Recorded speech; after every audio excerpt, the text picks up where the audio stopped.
Okay, so we are now starting with perinatal asphyxia. It is also called birth asphyxia. Birth asphyxia. Okay. So beginning with the definition of perinatal asphyxia. What is perinatal asphyxia? It is defined as inability to initiate or sustain breathing, right?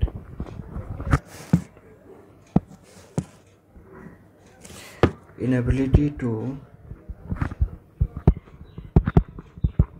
initiate or sustain breathing, right? So what happens in perinatal asphyxia is that because of this inability to initiate or sustain breathing, there is hypoxia.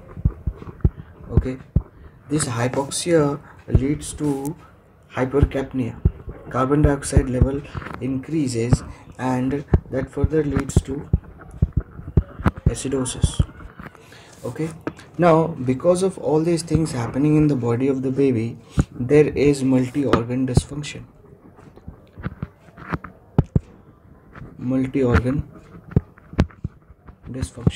Right? And the organ that is most commonly affected, or the most special organ that is getting affected, is the brain, right? In brain, what happens is hypoxic ischemic encephalopathy, HIE, hypoxic ischemic encephalopathy, right? Because of this increasing amount of carbon dioxide and acidosis and decreased amount of oxygen, brain is getting affected. So which part of brain is most commonly affected in hypoxic ischemic encephalopathy? If it is a term neonate, right? If it is a term neonate, then the part of the brain that is going to affect it is the parasagittal area.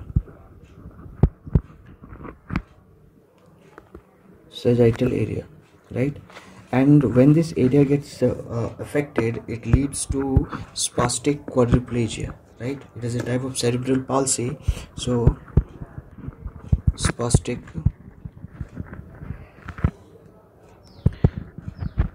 quadriplegia. Because of this, there is spastic quadriplegia. If the baby is a preterm neonate, then the area that is affected is periventricular area, right? Periventricular area, it is most commonly affected, and it leads to spastic diplegia, right? Spastic diplegia. So these are the area which are getting most commonly affected in a term and a preterm neonate. So how will you make the diagnosis of perinatal asphyxia? So there is a criteria for severe birth asphyxia, right? So talking about the diagnostic criteria. Okay.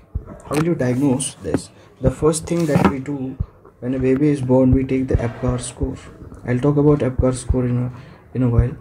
So in Apgar score, if the score is from 0 to 3 for more than 5 minutes, right? This is the first criteria. The second criteria is there is severe acidosis, right? There is severe acidosis, which means that the cord blood pH, right? Cord blood pH is less than 7. Okay, what else? There is clinical evidence of CNS dysfunction. So there is clinical evidence of CNS dysfunction, right? It can be seen in the form of maybe tone abnormality or some seizures, right? These are the things that can be seen when there is severe clinically there is CNS dysfunction, or there is dysfunction of organ other than CNS, like there can be renal tubular acidosis, renal tubular necrosis can be there, right? Or there can be a myocardial dysfunction. So these are the four criteria for diagnosing a perinatal asphyxia: Apgar less than 3, severe acidosis such that the cord blood pH is coming out to be less than 7, there is CNS dysfunction clinically evident, and there is dysfunction of organ other than the CNS, maybe the renal or the cardiovascular system. Okay, talking about an important thing, that is staging of hypoxic ischemic encephalopathy. Right.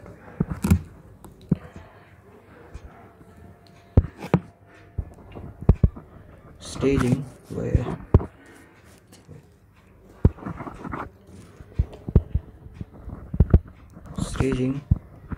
of HIE, hypoxic ischemic encephalopathy staging.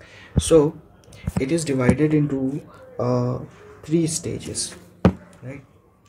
So we have this stage 1, stage 2 and stage 3, right? Okay, so in stage 1, nearly 99% of the baby, we are talking about the outcome, nearly 99% of the baby have a normal outcome, right?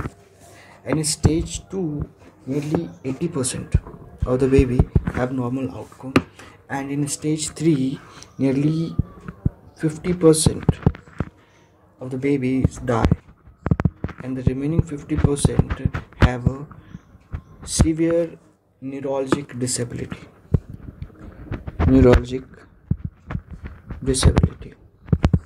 Okay, so this is something that we have to keep in mind. So how do we actually what are the symptoms or signs on the basis of which we are classifying this stage of hypoxic ischemic encephalopathy? Is I remember this using mnemonic Le TMS Azadpur. Okay, Le TMS Azadpur. So L stand for level of consciousness, right? L stands for level of consciousness. TMS Azadpur, right? T stands for tone of body. M stands for Morose reflex. S stands for seizures, and A stands for autonomic involvement, right? So let us see how these things present in different stages of perinatal asphyxia. Level of consciousness, the baby here is hyper alert.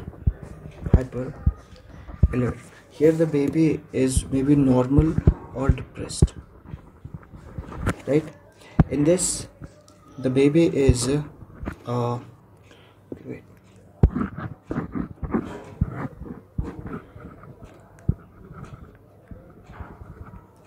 Here the baby is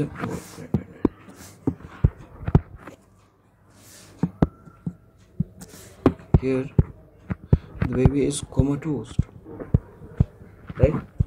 Here the baby is comatose. Talking about the tone of the body, the tone of the baby is normal. Here the tone of the baby is normal in stage 1. In stage 2, there is mild hypotonia, right? In stage 3, there is severe hypotonia. Okay, talking about Morose reflex, this is something very important and we have to understand this. In Morose reflex, in stage 1, it is exaggerated. It is exaggerated in stage 1. In stage 2, it is normal or depressed, right? In stage 3, it is absent. Talking about seizures, it is also a very important thing to keep in mind. Seizures are only present in stage 2, right? It is only present in stage 2, while here and here the seizure is absent. Autonomic involvement. In this part, there is a generalized sympathetic overactivity. Generalized sympathetic overactivity, right? Because of which there will be increased heart rate, there will be mydriasis. Okay, now here there is a generalized parasympathetic sympathetic overactivity, right? Because of which there is a reduced heart rate, bradycardia, and meiosis. Okay, what about the last stage? There is depression of both systems. Both the systems get depressed. Fine, both systems are depressed, because of which the pupil are mildly dilated. Pupil mildly dilated. What else? There is variable heart rate. You cannot really comment upon the heart rate. Variable heart rate. So this is all about the staging of this hypoxic ischemic encephalopathy, level of consciousness, tone of body, morose reflex, seizures, and autonomic involvement. In morose reflex, I said in the first stage it will be exaggerated, and in the third stage it will be absent. Seizures are present in the second stage. Fine. Coming to the next part, that is the treatment of hypoxic ischemic encephalopathy. So how do we treat the HIE? First of all, whenever a baby comes with HIE, we will take it for the supportive care. Supportive treatment will be started. The patient will be admitted to an NICU. Along with that, we will be maintaining the IV fluid, right? We will be maintaining the normal blood glucose and temperature, and we will be monitor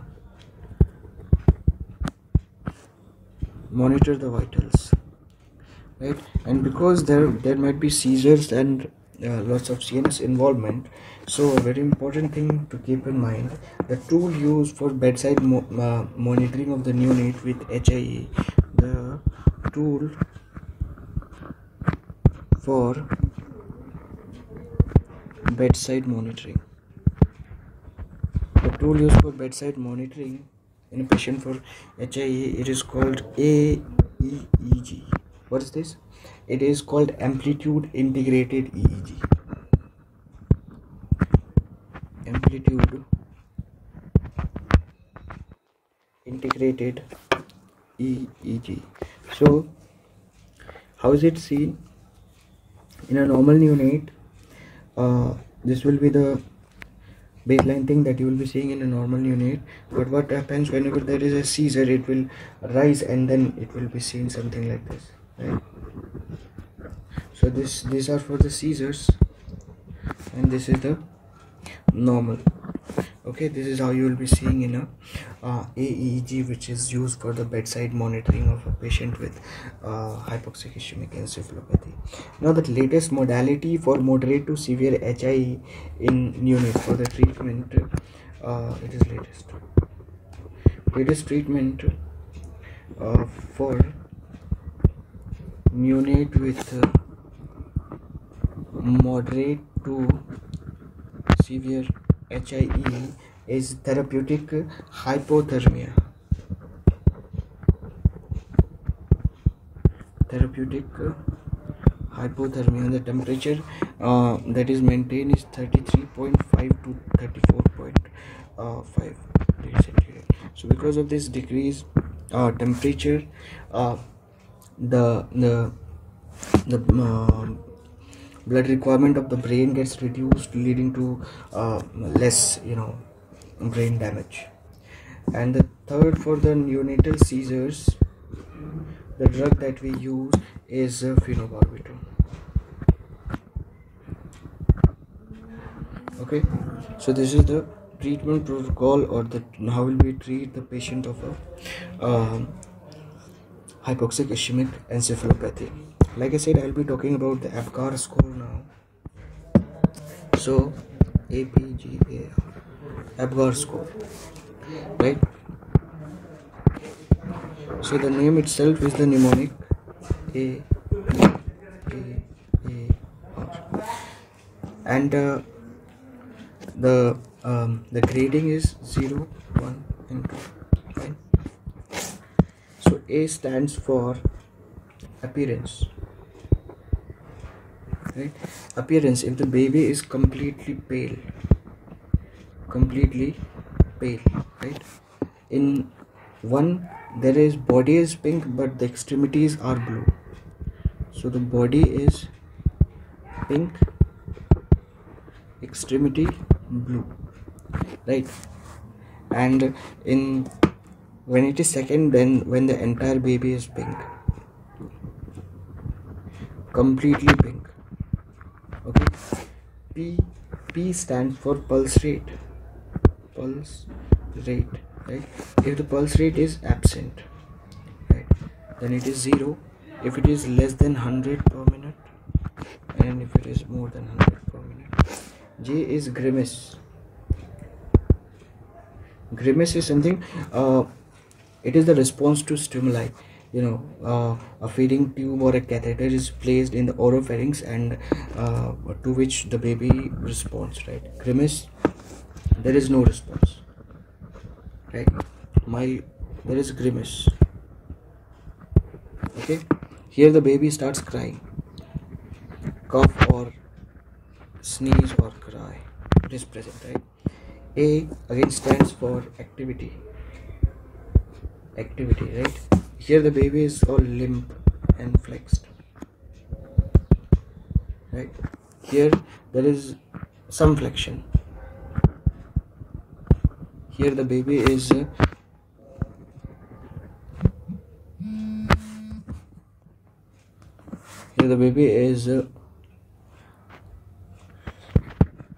actively moving, okay? Now the third part is respiratory effort, not the respiratory rate. Respiratory efforts. So respiratory efforts absent, slow, and irregular, right? Here it is normal, or say regular, fine, or strong respiratory efforts. So based on this score, it is done at the first minute and 5th minute of birth, okay? So if the maximum score is 2 into 5 equals to 10, and the minimum is 0, fine. So if it is more than 7, it is normal, right? If it is less than 3, or 3 or less than 3, then it is severe birth asphyxia, right? So this is how we do this Apgar score. Now there are 2 other scores. So this Apgar score, the use of this Apgar score, it has prognostic